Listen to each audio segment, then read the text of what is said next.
नमस्कार, सुप्रभात. मी प्रणिता बोरसे. आपण पाहत आहात TV9 मराठी आणि आता बुलेटिन मध्ये पाहूया 36 जिल्हे 72 बातम्या.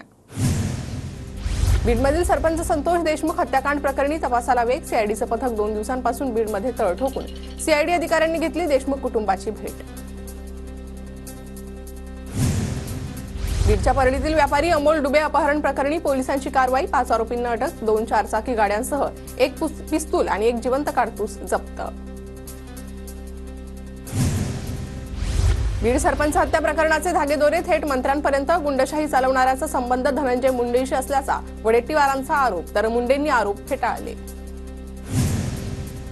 व्यवहारातून झालेल्या घटनेला राजकीय रंग देणं अयोग्य. आरोपीला कठोर शासन झालं पाहिजे. सरकारची भूमिका. मंत्री धनंजय मुंडेंचं वडेट्टीवारांच्या टीकेवर प्रत्युत्तर. बीडमधील आरोपी कुठल्या पक्षाचा किंवा जातीचा आहे याचा विचार केला जाणार नाही. गुन्हेगार कुणीही असो सोडणार नाही. फडणवीसांकडून स्पष्ट.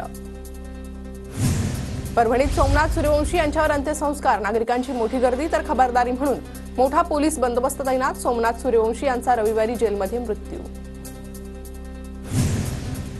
शांततेची जबाबदारी आपली. आपल्याकडून मी शांततेची आशा बाळगतो. प्रकाश आंबेडकरांकडून शांततेचं आवाहन. सोमनाथ सूर्यवंशीला अमानुष मारहाण झाली. ठाकरे गटाच्या सुषमा अंधारेंचा आरोप, तर शरीरावरील जखमांमुळे मृत्यू झाल्याचं पोस्टमॉर्टमच्या प्राथमिक अहवालात नमूद. कोठडीतील सोमनाथच्या मृत्यू प्रकरणाची चौकशी व्हावी. बीड आणि परभणीत काय झालं याची उत्तरं फडणवीसांनी द्यावी. सुप्रिया सुळेंची मागणी. परभणीतील घटनेनंतर भीमा कोरेगावमध्ये प्रशासन ऍक्शन मोडवर. विजयस्तंभ परिसरात सर्व विभागांच्या अधिकाऱ्यांची बैठक. शौर्य दिन निर्विघ्नपणे पार पाडण्यासाठी विशेष खबरदारी. आंबेडकरी अनुयायी मुंबई, नांदेडसह छत्रपती संभाजीनगरमध्येही आक्रमक. न्यायालयीन कोठडीतील सोमनाथ सूर्यवंशी मृत्यू प्रकरणी आंदोलन. धुळ्यात एसटीवर दगडफेक. परभणीतील घटनेचा नांदेड जिल्हा काँग्रेसच्या वतीनं निषेध. आंदोलनाला जातीय रंग देत तेढ निर्माण करण्याचा महायुती सरकारचा प्रयत्न. काँग्रेसचा आरोप. परभणीतील घटनेच्या निषेधार्थ छत्रपती संभाजीनगरमध्ये निदर्शने. आंबेडकरी संघटनांकडून क्रांती चौकात निदर्शनं.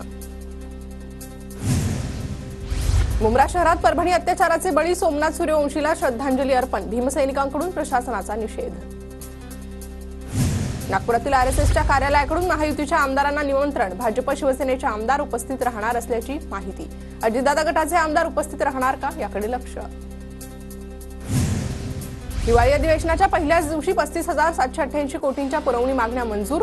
मुख्यमंत्री लाडकी बहीण योजनेसाठी 1400 कोटींची तरतूद. गडकिल्ल्यांवर गैरकृत्य करणाऱ्यांना 1 लाखाचा दंड आणि शिक्षेची तरतूद.